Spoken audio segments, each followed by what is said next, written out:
തെരഞ്ഞെടുപ്പിനെ അഭിമുഖീകരിക്കുന്നതും, തെരഞ്ഞെടുപ്പിൻ്റെ റിസൾട്ടിനെ അഭിമുഖീകരിക്കുന്നതും വ്യത്യസ്തമായിട്ടുള്ള രീതിയിലാണ് എന്ന് എനിക്ക് പലപ്പോഴും തോന്നാറുണ്ട്. അതായത് തെരഞ്ഞെടുപ്പിനെ അഭിമുഖീകരിക്കുമ്പോൾ നമ്മൾ മുന്നോട്ടാണ് നോക്കുന്നത്. ഒരു സ്ഥാനാർത്ഥി ഒരു നിയോജകമണ്ഡലത്തിൽ മത്സരിക്കുന്നു. എന്നെ നിങ്ങൾ ജയിപ്പിക്കുകയാണെങ്കിൽ ഞാൻ ഇന്ന ഇന്ന കാര്യങ്ങൾ ചെയ്യാം എന്ന് പറഞ്ഞിട്ടാണ് ഒരു തെരഞ്ഞെടുപ്പിന് മുമ്പിലേക്ക് ഒരു സ്ഥാനാർത്ഥി വരുന്നത്, ഒരു മുന്നണി വരുന്നത്. അപ്പോൾ അതിനുവേണ്ടി നമ്മൾ ഒരാളെ തിരഞ്ഞെടുക്കുന്നു. 5 വർഷം ആ മുന്നണി ഭരിക്കുന്നു. അവർ പറഞ്ഞ കുറേ കാര്യങ്ങൾ നടപ്പിലാക്കുന്നു. അവർ വീണ്ടും ജനങ്ങളെടുത്ത് വരുന്നു. നോക്കൂ, ഞങ്ങൾ 5 വർഷം ഞങ്ങൾ നിങ്ങളോട് പറഞ്ഞ കുറേ കാര്യങ്ങൾ നടപ്പിലാക്കി. ഇനി 5 വർഷം കൂടി നിങ്ങൾ ഞങ്ങൾക്ക് അധികാരം തരികയാണെങ്കിൽ ഞങ്ങളിതാ ഇന്ന ഇന്ന കാര്യങ്ങൾ കൂടി നടപ്പിലാക്കുന്നു. അന്ന് രണ്ടാമത്തെ ഒരു വട്ടം കൂടി ആ മുന്നണിക്ക് തന്നെ പിന്നെ അധികാരം ഏൽപ്പിക്കുന്നു ജനങ്ങൾ. പിന്നെ എന്താണ് ജനങ്ങൾ എന്താ ചെയ്യേണ്ടത്? ശരി, 10 വർഷം ഇവർ വലിയ മോശമില്ലാതെ ഭരിച്ചു. ഭരണത്തെക്കുറിച്ച് അങ്ങനെ വളരെ വലിയ നെഗറ്റീവായിട്ടുള്ള കാര്യങ്ങളൊന്നും പറയാനില്ല. ഒന്നും ആകെ മുഖ്യമന്ത്രി ചിരിച്ചില്ല എന്നോ അങ്ങനെ എന്തെങ്കിലുമൊക്കെ പറയാനുണ്ടാവുള്ളൂ. വലിയ ആരോപണമോ മന്ത്രിമാരെക്കുറിച്ചോ ഒന്നും തന്നെ വലിയ ആരോപണമൊന്നും പറയാനില്ല. അങ്ങനെ പറയാനില്ലാത്ത ഒരു സാഹചര്യത്തിൽ തെരഞ്ഞെടുപ്പിന് മത്സരിക്കുമ്പോൾ ജനങ്ങൾ എന്താ ചെയ്യേണ്ടത്?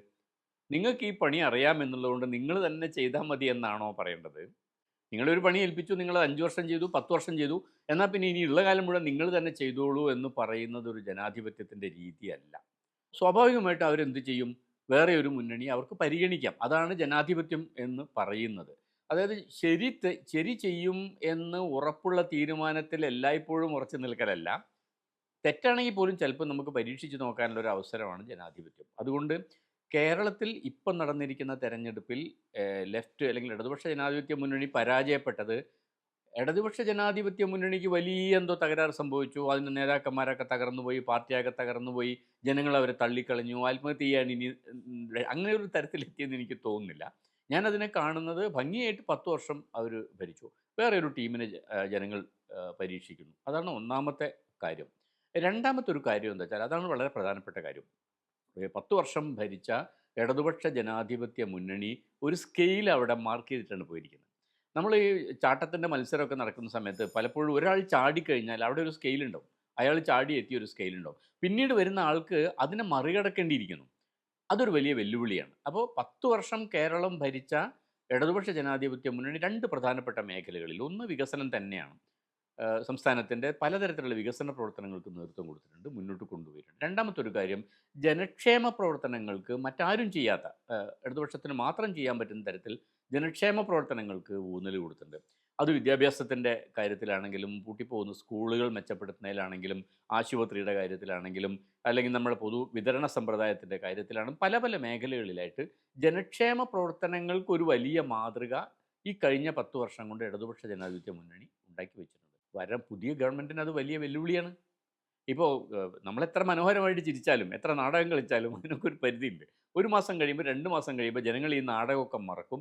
അവരുടെ റിയൽ പ്രോബ്ലത്തിലേക്ക് വരുന്ന സമയത്ത് ഇടതുപക്ഷ ജനാധിപത്യ മുന്നണി പ്രവർത്തിച്ചു കാണിച്ച മാതൃകയുടെ വല്ലാതെ താഴെ പോയാൽ അത് ജനങ്ങൾ ശക്തമായിട്ട് ചോദ്യം ചെയ്യും. അതുകൊണ്ട് ഇപ്പോൾ അധികാരത്തിൽ വന്നിരിക്കുന്ന യു.ഡി.എഫിൻ്റെ ഗവൺമെൻറ് അവർക്ക് ചെയ്യാൻ സാധിക്കുക എന്താണ്? ഇടതുപക്ഷ ജനാധിപത്യ മുന്നണി ഉണ്ടാക്കിയിരിക്കുന്ന മാർക്കിൻ്റെ മേലേക്ക് പോകാൻ വേണ്ടിയുള്ള ശ്രമിക്കെങ്കിലും ചെയ്യുക എന്നുള്ളതാണ്. അങ്ങനെ ശ്രമിക്കെങ്കിലും ചെയ്തിട്ടില്ലെങ്കിൽ അവർക്ക് വലിയ തിരിച്ചടി ഉണ്ടാവും. അതാണ് ഒന്നാമത്തെ കാര്യം. രണ്ടാമത്തെ കാര്യം, കേരളത്തിന് ഇങ്ങനെയൊരു ചരിത്രമുണ്ട്. കേരളം മുന്നോട്ട് പോയ വഴികളൊക്കെ നമ്മൾ പരിശോധിക്കുമ്പം അത് ഇടതുപക്ഷ ജനാധിപത്യ മുന്നണിയിലെ കമ്മ്യൂണിസ്റ്റ് മാർക്സിസ്റ്റ് പാർട്ടിയോ അല്ലെങ്കിൽ CPIയോ അല്ലെങ്കിൽ കമ്മ്യൂണിസ്റ്റ് പാർട്ടി ഭിന്നിക്കുന്നതിന് മുമ്പുള്ള ഒരുമിച്ചുള്ള കമ്മ്യൂണിസ്റ്റ് പാർട്ടിയോ മാത്രം പിന്തുടർന്നൊരു വഴിയിലല്ല കേരളം സഞ്ചരിച്ചത്. അവരെന്താ ചെയ്തിരിക്കുന്നത്? 1957 ആദ്യത്തെ കമ്മ്യൂണിസ്റ്റ് മന്ത്രിസഭ മുതൽക്ക് ഇടതുപക്ഷം ചെയ്തിരിക്കുന്ന ഒരു കാര്യം, അല്ലെങ്കിൽ കമ്മ്യൂണിസ്റ്റ് പാർട്ടി ചെയ്തിരിക്കുന്ന ഒരു കാര്യം, മാതൃകകൾ സൃഷ്ടിക്കുക, ജനങ്ങൾക്ക് എന്താണ് വേണ്ടതെന്നുള്ളതിൻ്റെ വലിയൊരു സ്വപ്നം മുന്നിൽ വെക്കുക എന്നുള്ളതാണ്. ഇപ്പോൾ കാർഷിക ബന്ധ നിയമം 1957 ഗവൺമെൻറ് ഇടതുപക്ഷ EMSൻ്റെ നേതൃത്വത്തിലുള്ള ഗവൺമെൻറ് പാസ്സാക്കിയെങ്കിൽ പോലും അത് നടപ്പിലാക്കുന്നത് 1971 ആ 1971 അത് നടപ്പിലാക്കുമ്പോൾ, അച്യുതമേനോൻ മന്ത്രിസഭ അത് നടപ്പിലാക്കുമ്പോൾ, ആ മന്ത്രിസഭയിൽ കോൺഗ്രസ്സുകാരും ലീഗുകാരും ഒക്കെ ഉണ്ട്. സപ്തകക്ഷി മന്ത്രിസഭയാണല്ലോ, ഐക്യ ജനാധിപത്യ മുന്നണിയാണല്ലോ അന്നത്തെ. അവർക്കത് അംഗീകരിക്കാതെ വേറെ നിവൃത്തിയില്ല എന്ന ഘട്ടത്തിലെത്തിയിരുന്നു. ജനങ്ങളുടെ മനസ്സ്, ജനങ്ങളുടെ പൊതുബോധം ആ തരത്തിൽ ഉയർന്നു കഴിഞ്ഞിട്ടുണ്ടായിരുന്നു. അതുകൊണ്ട് പുതിയ ഗവൺമെൻറ്റിനും, വി.ഡി. സതീശൻ്റെ നേതൃത്വത്തിലുള്ള പുതിയ ഗവൺമെൻറ്റിനും ഇടതുപക്ഷ ജനാധിപത്യ മുന്നണി, പിണറായി വിജയൻ്റെ നേതൃത്വത്തിലുള്ള 10 വർഷത്തെ സർക്കാർ വെച്ചിരിക്കുന്ന മാനദണ്ഡത്തെ മറികടക്കാൻ വേണ്ടി അവർക്ക് നന്നായി വിയർക്കേണ്ടി വരും എന്നാണ് എനിക്ക് തോന്നുന്നത്. അതുകൊണ്ട് അത് ഇടതുപക്ഷത്തിന് വലിയൊരു തിരിച്ചടിയല്ല. ഇടതുപക്ഷത്തിന് നമ്മൾ സാധാരണ ഈ കഷായമൊക്കെ കുടിക്കുന്ന സമയത്ത് നല്ലിരിക്ക എന്ന് പറഞ്ഞൊരു പീരീഡ് ഉണ്ട്. അത് കുറച്ച് കാലം മിണ്ടാണ്ടിരിക്കലാണ്. കുറച്ച് കാലം സ്വസ്ഥമായിട്ട് ശരീരം നന്നാക്കാൻ വേണ്ടി മിണ്ടാണ്ടിരിക്കലാണ്. ഒരു പ്രസ്ഥാനത്തിൻ്റെ ശരീരം നന്നാക്കൽ എന്ന് പറയുമ്പോൾ അതിൻ്റെ താഴെ തട്ടിലുള്ള ഘടകങ്ങൾ മുതൽക്ക് അതിൻ്റെ വിദ്യാർത്ഥി പ്രസ്ഥാനങ്ങൾ, ബഹുജന പ്രസ്ഥാനങ്ങൾ, തൊഴിലാളി പ്രസ്ഥാനങ്ങൾ, അതിൻ്റെ ബാലസംഘങ്ങൾ, ബാലവേദികൾ തുടങ്ങി ഏറ്റവും അടിത്തട്ട് മുതൽക്ക് ഏറ്റവും മേൽത്തട്ട് വരെയുള്ള പ്രവർത്തനങ്ങളെ അടുക്കും ചിട്ടയോടെ കൊണ്ടുപോകാനും അത് മെച്ചപ്പെടുത്താനുമുള്ള ഒരു അവസരമാണ് ഈ പ്രതിപക്ഷത്തിരിക്കുക എന്നുള്ള ഒരു അവസരം. അതുകൊണ്ട് അതൊരു നെഗറ്റീവായിട്ടുള്ള കാര്യമായിട്ട്, ഈ തെരഞ്ഞെടുപ്പ് ഒരു നെഗറ്റീവായിട്ടുള്ള കാര്യമായിട്ട് എനിക്ക് തോന്നുന്നില്ല. ഇപ്പോൾ തെരഞ്ഞെടുപ്പ് കഴിഞ്ഞ ഉടനെ തന്നെ പലതരത്തിലുള്ള വ്യാഖ്യാനങ്ങൾ വരുമല്ലോ. മുസ്ലിം ന്യൂനപക്ഷം ഒന്നായിട്ട് കേന്ദ്രീകരിച്ച് യു ഡി എഫിൻ്റെ കൂടെ പോയി. അങ്ങനെ ആ തരത്തിലുള്ള പല ഇക്വേഷൻസും നമ്മൾ തെരഞ്ഞെടുപ്പിൽ കൊണ്ടുവരും. ഒരു കാര്യം നമ്മൾ മനസ്സിലാക്കണം, കേരളത്തിലെ തെരഞ്ഞെടുപ്പിനെ വിശകലനം ചെയ്യുന്ന സമയത്ത് കേരളത്തിൽ ഇന്ന് നിലവിലുള്ള ഇടതുപക്ഷ ജനാധിപത്യ മുന്നണിയെയും ഐക്യജനാധിപത്യ മുന്നണിയെയും നോക്കിയാൽ, അല്ലെങ്കിൽ എൽ ഡി എഫിനെയും യു ഡി എഫിനെയും നോക്കിയാൽ, രാഷ്ട്രീയ പാർട്ടികളുടെ ശക്തി വെച്ചിട്ടുള്ള ഒരു ശാക്തിക ബലാബലത്തിൽ ഒരു ഇഞ്ചെങ്കിലും മുന്നിൽ നിൽക്കുന്നത് യു ഡി എഫ് ആണ്. അപ്പോൾ ഏത് സാഹചര്യത്തിലാണ് പിന്നെ എൽ ഡി എഫ് അധികാരത്തിൽ വരുന്നത്? ഒന്നുകിൽ യു ഡി എഫ് ഭരണം നടത്തിയിട്ട് അത്രയേറെ നെഗറ്റീവ് സ്വാധീനം ഉണ്ടാക്കി വെച്ചപ്പം അതിനെതിരെയുള്ളൊരു പ്രതിഷേധം എന്നുള്ള തരത്തിൽ എൽ ഡി എഫ് അധികാരത്തിൽ വരും. അല്ലെങ്കിൽ എൽ ഡി എഫ് അത്ര സ്വപ്നസമാനമായിട്ടുള്ള ചില പദ്ധതികൾ മുന്നോട്ട് വെക്കുമ്പം അതിനോടുള്ള ആകൃഷ്ടരായിട്ട് ജനങ്ങൾ വോട്ട് ചെയ്യാറുണ്ട്. എന്നാലും ഒരു എന്താ പറയുക, ഒരു നോ ലോസ് നോ പ്രോഫിറ്റ് അല്ലെങ്കിൽ ഒരു ബലാബലത്തിൽ നിൽക്കുന്ന സമയത്ത് യു ഡി എഫിന് കുറച്ചൊരു മേൽക്കൈയുള്ള ഒരു പൊളിറ്റിക്കൽ ഘടനയാണ് നമുക്കുള്ളത്. അപ്പം കക്ഷികളുടെ നില, കേരള കോൺഗ്രസും കഷ്ണം കഷ്ണമായിട്ട് പിന്നെ അവിടേക്ക് യു ഡി എഫിലേക്ക് ചേരുകയും ഒക്കെ ചെയ്യുന്ന സമയത്ത് സംഭവിക്കും. കഴിഞ്ഞ തെരഞ്ഞെടുപ്പിൽ ഉണ്ടായിരുന്ന ഒരു എൽ ഡി എഫിന് ഉണ്ടായിരുന്ന അനുകൂലമായ ഒരു ഘടകം ഉണ്ടായിരുന്നു.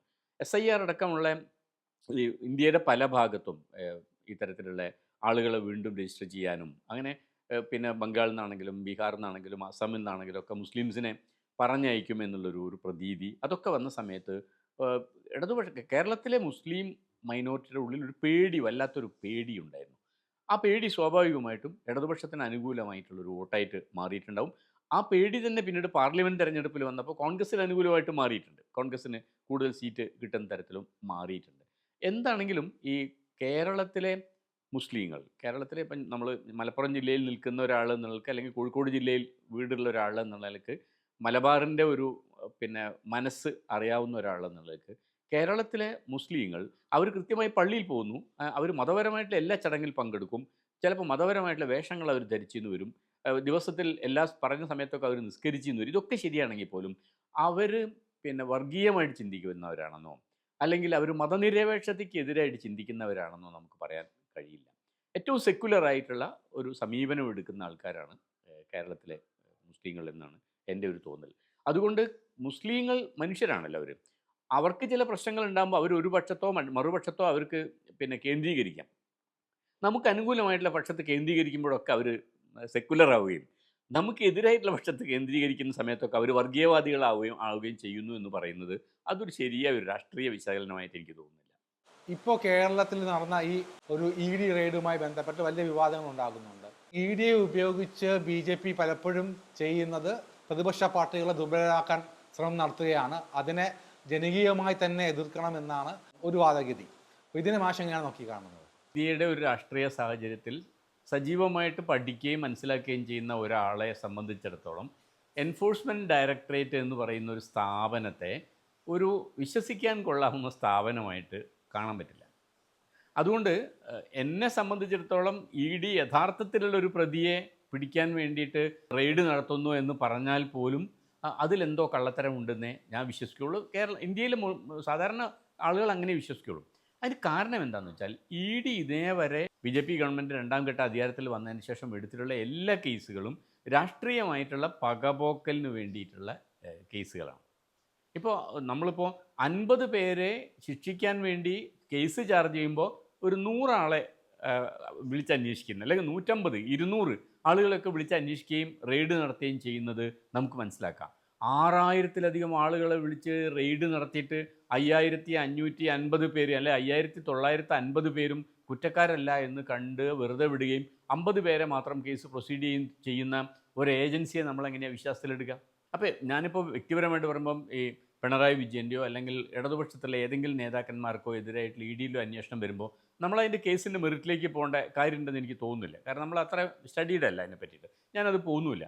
പക്ഷേ എന്നെ സംബന്ധിച്ചിടത്തോളം രമേശ് ചെന്നിത്തല ആഭ്യന്തരമന്ത്രിയായിരിക്കുന്ന കേരള പോലീസ് ഒരു കേസെടുത്താൽ അതിന് ഞാൻ കാണുന്ന ഒരു വാല്യൂ ഉണ്ടല്ലോ. അപ്പോൾ പിണറായി വിജയനെതിരെ രമേശ് ചെന്നിത്തല നേതൃത്വം കൊടുക്കുന്ന ഒരു ഗവൺമെൻറ് കേസെടുത്താൽ രാഷ്ട്രീയ പ്രതിയോഗിയായിരിക്കാം, രാഷ്ട്രീയ ദേഷ്യമൊക്കെ ഉണ്ടായിരിക്കാം, എന്നാൽ പോലും അതിനൊരു ചെറിയ ശതമാനം ഒരു എന്താ ജെന്യൂനിറ്റി നമ്മൾ കാണും. അത്ര പോലും ജെന്യൂനിറ്റി BJP ഗവൺമെൻറ്റിൻ്റെ EDക്ക് കൊടുക്കാൻ സാധിക്കില്ല. അങ്ങനെയാണ് അവരുടെ പൂർവ്വചരിത്രം മുഴുവൻ അങ്ങനെയാണ്. രാഷ്ട്രീയമായിട്ട് അവർക്ക് വിരോധമുള്ള ആളുകൾക്കെതിരെ കേസെടുക്കുകയും ആ ആളുകൾ BJPയിലേക്ക് ചേർന്നാൽ കേസ് വിട്ടുകൊടുക്കുകയും ചെയ്യുന്ന ഒരുപാട് ഉദാഹരണങ്ങളുണ്ട് നമുക്ക് ഉദ്ധരിക്കാൻ പറ്റും. ഇപ്പോൾ ബംഗാളിലെ മുഖ്യമന്ത്രിയുടെ കേസ് എടുത്ത സമയത്തിൽ ബംഗാളിലെ മുഖ്യമന്ത്രി അഴിമതി കേസിലാണ് ഇടപെട്ട് അത് പ്രസ്താവന നടത്തുകയും അതിൽ പ്രധാനമന്ത്രി തന്നെ പ്രസംഗിക്കുകയും ഒക്കെ ചെയ്തതിന് ശേഷം ED കേസെടുക്കുന്നു. അദ്ദേഹം രാജിവെച്ചിട്ട് BJPയിലേക്ക് വന്ന് അദ്ദേഹം BJPൻ്റെ മുഖ്യമന്ത്രിയാവുന്നു. ഒരു കേസുമില്ല. അങ്ങനെ ഒരുപാട് കേസാണ്, നൂറുകണക്കിന് ആയിരക്കണക്കിന് കേസുകളാണ് ഇന്ത്യയിലുടനീളം രാഷ്ട്രീയമായ പകപോക്കലിന് വേണ്ടി ED എടുത്തിരിക്കുന്നത്. ഇന്ത്യയിലെ ഏതെങ്കിലും ഒരു വലിയ കമ്പനിയിലേക്ക് ED റെയ്ഡ് നടത്തുന്നു. ആ റെയ്ഡ് നടത്തിക്കഴിഞ്ഞാൽ ഉടനെ തന്നെ ആ കമ്പനിയുടെ ഓണർ BJPക്ക് കാശ് കൊടുക്കുന്നു, അല്ല ഇലക്ട്രൽ ബോണ്ട് എടുക്കുന്നു, ഇത്ര കോടി രൂപയുടെ ഇലക്ട്രൽ ബോണ്ട് എടുക്കുന്നു എന്ന് പറഞ്ഞാൽ അതോടുകൂടി EDയുടെ കേസ് ഇല്ലാതാവുന്നു. ഈ തരത്തിലാണ് EDയുടെ പ്രവർത്തനങ്ങൾ. അതുകൊണ്ട് പിണറായി വിജയൻ്റെ വീടും പിണറായി വിജയൻ്റെ കണ്ണൂരിലെ വീടും അദ്ദേഹം വാടക താമസിക്കുന്ന വീടും ഒക്കെ ഇപ്പോൾ ഇലക്ഷൻ കഴിഞ്ഞ ഉടനെ തന്നെ റെയ്ഡ് നടത്താനുള്ള EDയുടെ പരിശ്രമം എന്ന് പറയുന്നത് അത് ഇടതുപക്ഷത്തിൻ്റെ മുഖത്തെ താറടിച്ച് കാണിക്കാനും അതിൻ്റെ ഫേസ് നഷ്ടപ്പെടുത്താൻ, അത് പിണറായി വിജയനോടുള്ളൊരു ദേഷ്യം കൊണ്ടാണെന്ന് എനിക്ക് തോന്നുന്നില്ല. അതിലുപരിയായിട്ട് കേരളത്തിലെ ഇടതുപക്ഷത്തെ ഇപ്പോൾ പരാജയപ്പെട്ടിരിക്കുകയാണല്ലോ. ആ പരാജയപ്പെട്ടിരിക്കുന്ന സമയത്ത് ഇനി ഒരിക്കലും എണീറ്റ് വരാൻ പറ്റാത്ത തരത്തിൽ അടിച്ച് തകർക്കാം എന്നുള്ള ഒരു തരത്തിലാണ്. അപ്പോൾ അങ്ങനെ വരുന്ന സമയത്ത് ജനകീയമായിട്ടുള്ള പ്രതിഷേധം തന്നെയാണ് അതിനോടുള്ള മറുപടി എന്നാണ് എനിക്ക് തോന്നുന്നത്. കോൺഗ്രസിൻ്റെ ആളുകൾ ഒരു കാര്യം കൂടെ ശ്രദ്ധിക്കേണ്ടതാണ്. അപ്പോൾ CPIയിൽ നിന്നോ അല്ലെങ്കിൽ CPMൽ നിന്നോ ഒക്കെ ഒരു മന്ത്രിമാരുടെയോ അല്ലെങ്കിൽ മുഖ്യമന്ത്രിയുടെയോ പേരിൽ ഒരു അഴിമതി കേസ് കണ്ടെത്തണമെങ്കിൽ അവർ വലിയ ഗവേഷണം നടത്തണം, ഒരു വലിയ റിസർച്ചൊക്കെ നടത്തണം. ആര് മക്കൾ വാങ്ങിച്ചു എന്നോ അവർക്ക് അല്ലെങ്കിൽ എന്തെങ്കിലുമൊക്കെ പേരിൽ വളരെ വളഞ്ഞ വഴിയിലേ അവർക്ക് കിട്ടുള്ളൂ. പക്ഷേ ഇത്രയൊന്നും കഷ്ടപ്പെടാതെ തന്നെ വളരെ ഡയറക്റ്റായിട്ട് തെളിവുകൾ കിട്ടും UDFൻ്റെ മന്ത്രിമാരുടെ കയ്യിൽ നിന്ന്. ഇനി അഥവാ തെളിവ് കിട്ടിയില്ലെങ്കിൽ ഒരു മന്ത്രിക്കെതിരെ മറ്റേ മന്ത്രി തന്നെ പോയിട്ട് തെളിവ് കൊടുക്കുകയും ചെയ്യും. ഇപ്പോൾ ഒരുപക്ഷെ ചിലപ്പോൾ കോൺഗ്രസിൻ്റെ തന്നെ MLAമാർ തന്നെ ചിലപ്പോൾ എന്ത് ചെയ്തിട്ടുണ്ടാവും, മുഖ്യമന്ത്രിക്കോ മന്ത്രിക്കോ എതിരെ തെളിവ് കൊടുത്തുന്നു വരും. കാരണം അവർ തമ്മിൽ അത്രയും സൗഹൃദത്തിലാണല്ലോ. ഈ MLAമാരും മുഖ്യമന്ത്രിയൊക്കെ തമ്മിൽ അത്രയും സൗഹൃദത്തിലായതുകൊണ്ട് തെളിവ് കൊടുത്തുന്നു വരും. അതുകൊണ്ട് പിണറായി വിജയനെതിരെ EDയുടെ അന്വേഷണം വരുന്ന സമയത്ത് വല്ലാതെ കൈയടിച്ച് പ്രോത്സാഹിപ്പിക്കാൻ കോൺഗ്രസ്സുകാർ നിൽക്കണ്ട. അത് അപകടം ചെയ്യും. ഞാൻ പറഞ്ഞത് കേരളത്തിൻ്റെ രാഷ്ട്രീയത്തിൽ UDFന് എന്തെങ്കിലും തകരാറ് സംഭവിച്ചാൽ കേരളം തകർന്നു പോകുമെന്ന് വിചാരിച്ചിട്ടല്ല, മറിച്ച് ഇന്ത്യൻ കോണ്ടെക്സ്റ്റിൽ കോൺഗ്രസ്സിന് അത്രയും വലിയൊരു ക്ഷീണം സംഭവിച്ചാൽ അത് ഇന്ത്യയിൽ BJPക്കെതിരെയുള്ള സമരത്തിനെ ക്ഷീണിപ്പിക്കും എന്നുള്ളതുകൊണ്ടാണ് അങ്ങനെ പറയുന്നത്.